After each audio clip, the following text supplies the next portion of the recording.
Bienvenido a tu podcast, El Meche a través de sus egresadas y egresados. Nuevamente te saluda Jess González y hoy tenemos el testimonio del Dr. Tomás Serrano Áviles. Por favor, quédate a oír este testimonio que te causará tanto impacto como ganas de unirte a nuestra causa por la reapertura del Meche. Empezamos. El Meche a través de sus egresadas y egresados. Yo llegué aquí con 16 años de edad, solamente egresado de la secundaria para estudiar para profesor en el internado de la Escuela Normal Luis Villarreal del Meche Hidalgo. Aquí era mi dormitorio, todos los estudiantes de primer año metíamos las literas o de 2 o de 3 camas y del lado a la derecha estaba el baño donde había excusado y la ducha era con agua fría. Y como esta región es de clima frío, a veces la temperatura estaba a 0 grados y en ocasiones así te tenías que bañar, ¿no? Con agua helada. Entonces yo recuerdo que mi padre se hizo un tiempo para traerme en su camioncito. Me ayudó a acomodar mi cama, mis cobijas, todo, y me dijo, pues aquí te quedas, yo me tengo que ir a trabajar. ¿A qué se dedicaba tu papá? Mi papá se dedicaba a trabajar en el campo, pero pues hizo un tiempo y me vino a dejar a la escuela, me ayudó a instalarme y me dejó sentado en la litera. Pues yo me quedé muy triste porque nunca había dejado a mi familia, ¿no? Acá era un niño que venía saliendo de la secundaria, entonces fue muy triste quedarme aquí solo, y él se fue y no me dejó ni un peso, ¿no? Entonces era muy difícil que mis compañeros en la noche cuando tenían hambre iban al pueblo a comprarse unas chalupas, un sope, y yo solo me metía mis manos a la bolsa porque no tenía ni un peso en la bolsa. Ellos iban diario, había mucha hambre, la comida era muy mala, eran frijoles a fuerzas en el desayuno, en la comida y en la cena. Yo estaba bien desnutrido, incluso cuando egresé y me fui a trabajar de profesor. Estaba muy flaco, ¿no? Extremadamente flaco. Ahora estoy muy gordo, y fue una etapa muy difícil porque mientras todos tenían dinero, mi papá no me dejó ningún peso. Entonces, el sábado y el domingo aquí en el dormitorio me la pasé muy triste con mis compañeros que venían de lejos, de Tamaulipas, de Guerrero, de Veracruz, y los que eran de cerca se fueron. Entonces yo decidí que la próxima semana, el viernes al terminar las clases, igual me iba a ir a mi pueblo, aunque sea caminando. Y de cerro a cerro me le eché por el canal, caminando, quizás son 3 o 4 horas hasta que llegué a casa. Y pues ya le dije a mi papá que yo iba a ayudarle a trabajar sábado y domingo y que él me diera 20 pesos para el autobús. Entonces tendría que caminar de mi pueblo a la carretera 2 kilómetros, de Tepatepec al Meche otros 2 kilómetros y de regreso lo mismo. Entonces él aceptó y solamente me daba, hasta que terminé la normal, me daba 20 pesos a la semana, y a cambio él tenía otro peón sábado y domingo, ¿no? Pero yo lo hacía porque extrañaba a mis hermanos, extrañaba a mi mamá, a mi familia. Entonces era una estancia complicada porque no había ningún mecanismo de asimilación, ¿no? Y claro que al llegar al internado ya no nos íbamos a morir de hambre, desnutridos y todo, pero íbamos a estar con la sobrevivencia asegurada porque había comida. Entonces ahora se ve todo muy triste, ¿no? O quizás la nostalgia. Cuando tú estuviste era todavía un internado. ¿Eran de puros hombres? Sí, era internado de puros hombres. Entonces, creo que en esa ocasión fue la primera vez que entrábamos alumnos chiquitos, alumnos muy jóvenes, ¿no? Porque en un principio la educación rural, la gente se rezagaba en la edad y, por ejemplo, salían a los 15 años, ¿no?, de la primaria, o salían a los 18 años de la primaria. Entonces, los que estudiaban en la normal eran gente adulta, y el año en que yo entré, en el 83, creo que fue la primera vez que entramos alumnos de 16 años, y además, como somos pobres, pues estaban de muy baja estatura. El MESHE me dejó seguridad económica, y eso no sé a quién se lo pueda agradecer, porque era una oportunidad para los pobres, ¿no? Que al egresar de la secundaria ya no iban a tener problemas de sobrevivencia, porque aquí había comida, aquí había zapatos, aquí había de lo más barato, pero había todo, ¿no? De la peor comida, pero había, no te morías de hambre. Entonces, me dejó seguridad económica, porque al egresar te ganabas en automático una plaza de profesor de primaria. Y entonces, desde que yo egresé en 1983, yo tengo mi plaza de profesor, ¿no? Entonces, lo más importante que aprecio y agradezco, yo creo que igual que todos, es la seguridad económica, porque como profesor tienes tu comida ganada, y el ejemplo es ahora la pandemia, ¿no?, que tenemos, que te llega tu pago a tu tarjeta, y claro, tienes que cumplir con tus actividades académicas, pero el dinero sigue llegando a tu bolsillo sin problema, ¿no? Entonces, eso es lo más importante, que quien concibió esas escuelas normales rurales para hijos de campesinos realmente apoyaron a todas estas generaciones como yo, ¿no?, que fuimos beneficiados con exactamente eso, seguridad económica, y con cerrarlas ahora ya las cosas son se cierran también las oportunidades para los más pobres, ¿no? Yo por eso estoy a favor de que se abra, porque es una oportunidad inigualable para la gente pobre, pero gracias a Dios hubo personas inteligentes antes de mí que crearon esta escuela normal rural, y entonces yo me beneficié, y no solo yo, porque ayudas a tu familia, ayudas a tus hermanos, a tu papá, ¿no?, económicamente. ¿Tú eras el mayor? Yo era el mayor. ¿Cuántos hermanos tenías? De 8.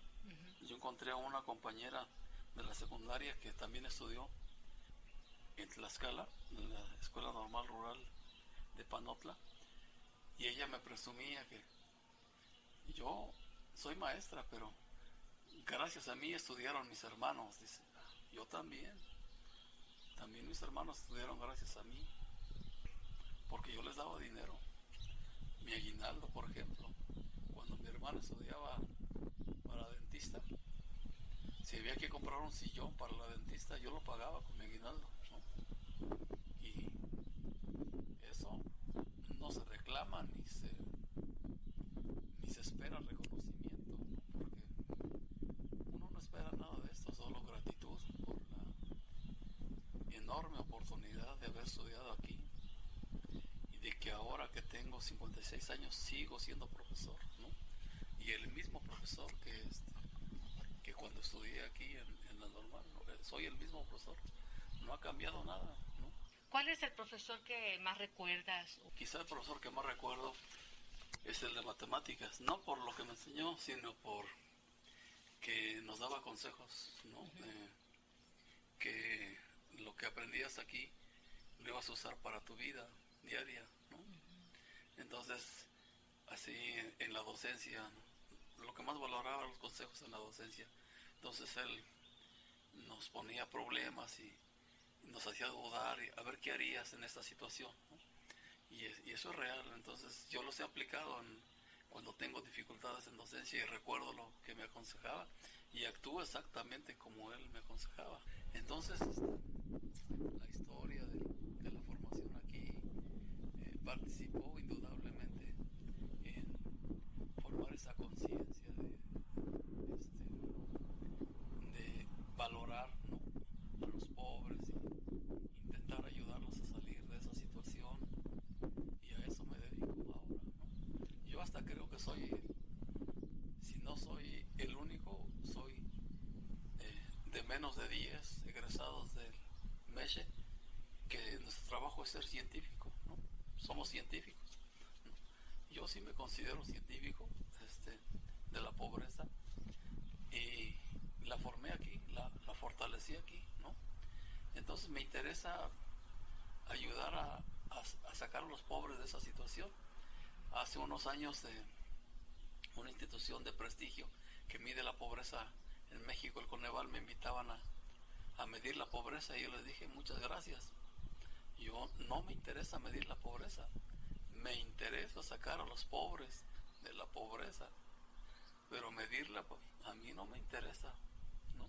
Para mí no me sirve de nada. Yo no voy a estar perdiendo el tiempo en tonterías, ¿no? Y entonces yo no acepté. ¿Y qué es lo que haces para esta idea que te propusiste de sacar a los pobres de la pobreza? ¿Cómo lo haces? Bueno, mis investigaciones observan y estudian este grupo, ¿no?, de los pobres, y entonces encuentro explicaciones de la ocurrencia de este fenómeno social, y hasta donde mi cerebro alcanza, hago sugerencias en todo lo que hago sugerencias y digo, esto es lo que se tiene que hacer de política pública, ¿no?, para este tipo de personas. Lo crítico me viene de la conciencia construida aquí en el MESHE, ¿no? Porque si todos los que te rodean son pobres, se te hace que el mundo es injusto, ¿no? Que vivamos aislados en escuelas especiales para pobres, y hay escuelas especiales para ricos, ¿no? ¿En qué momento dices, esto de la pobreza no es justo? ¿En qué momento tú te das cuenta de eso? ¿Desde tu casa, aquí en la escuela? No, creo que desde el día en que acompañé a alguno de mis compañeros a su casa y vi que él estaba en la misma condición que yo, ¿no? Entonces yo le dije a él, no puedo creer que todos vivamos así, ¿no? En estas condiciones.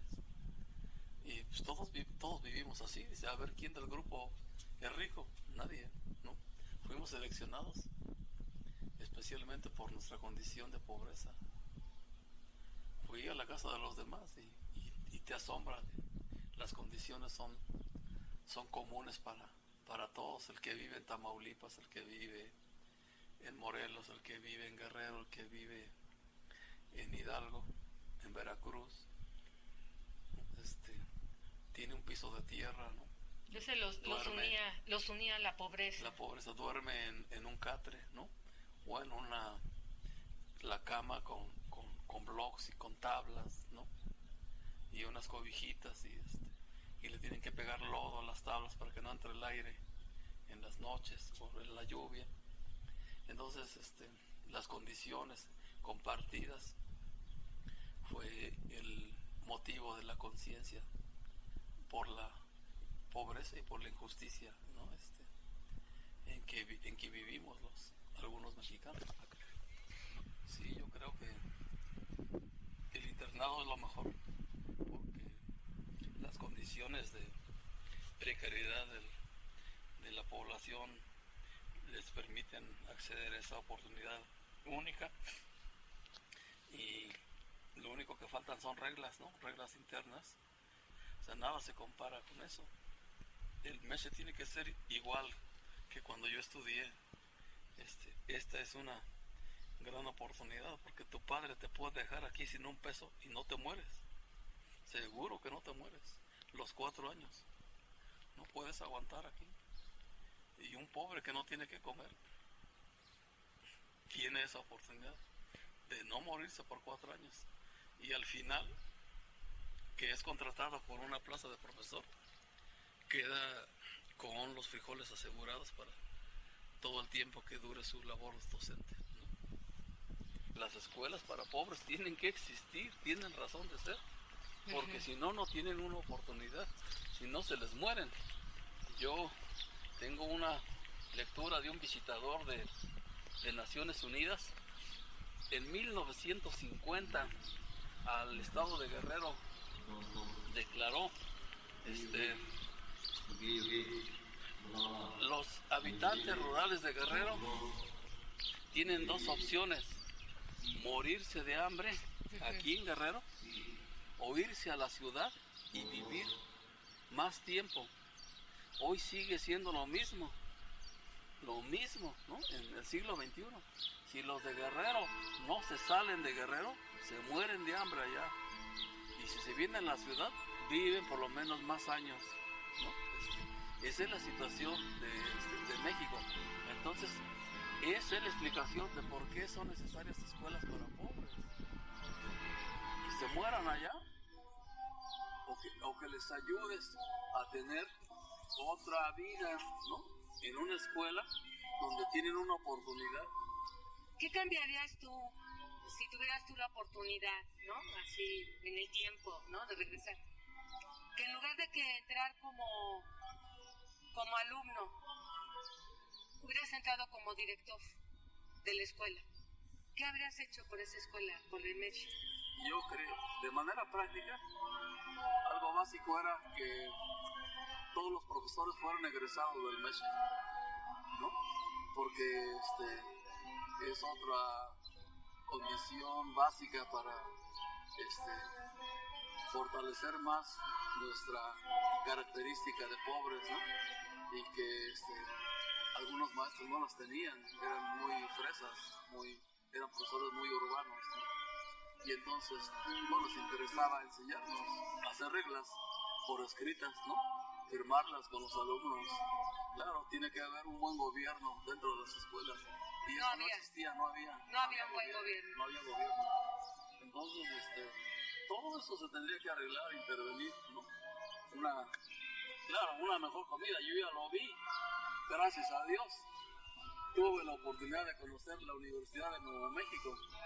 Nuevo México es el estado más pobre de los Estados Unidos y la universidad es mantenida por el presupuesto federal y los estudiantes nacidos en Estados Unidos no pagan colegiatura, no pagan comida, no pagan residencia, no tienen residencia los alumnos ahí. Claro, es el primer mundo y conocí el MESHE del primer mundo, tal como está allá, ¿no? Entras al comedor y hay una máquina que se lleva tus trastes y los lava automáticamente. Bueno, es el primer mundo. Hay 3 chefs en los 3 turnos del día, en la mañana, en la tarde, en la noche.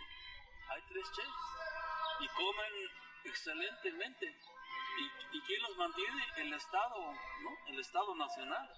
¿Cómo es esa comida y cómo era la del MESHE? Todo absolutamente distinta. Allí es en buffet. Tienes una mesa llena de frutas, de yogur, de leche, de pasteles, ¿no? Carne, tortillas, te hacen las tortillas, huevo, omelette, todo. Es un mundo de diferencia. Ese es el primer mundo, ¿no? Gracias a Dios conocí el MESHE moderno. Todo eso tendría que ser así, ¿no? Ya no es lo mismo, van a comer frijolitos. No, ¿por qué? Si la modernidad tiene otras exigencias. Haría un MESHE moderno. Ajá. con un restaurante en comida en buffet para los pobres. ¿Otra vez internado o no? Internado, sí, internado. ¿Mixto o puros hombres? Mixto es mejor. Poner reglas de buen gobierno, ¿no? Los maestros sean egresados del MESHE. ¿Por qué le cerraron la escuela? Pero, ¿qué te une aquí el MESHE? ¿Qué sientes por el MESHE? O sea, Ningún símbolo, nada. Lo que yo siento con Meche es que me salvó la vida.